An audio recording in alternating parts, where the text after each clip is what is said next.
Your final question is, what do you think is the biggest strength of Palawig that we have yet to fully showcase to the rest of the Philippines?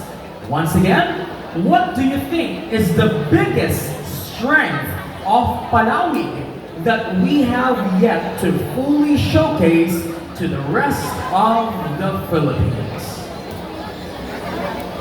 Good evening, everyone. For me, the greatest strength of Palawig is its people. Lumaki ako sa baba ng Mount Tapulaw, in Bagsik River, kasama ang mga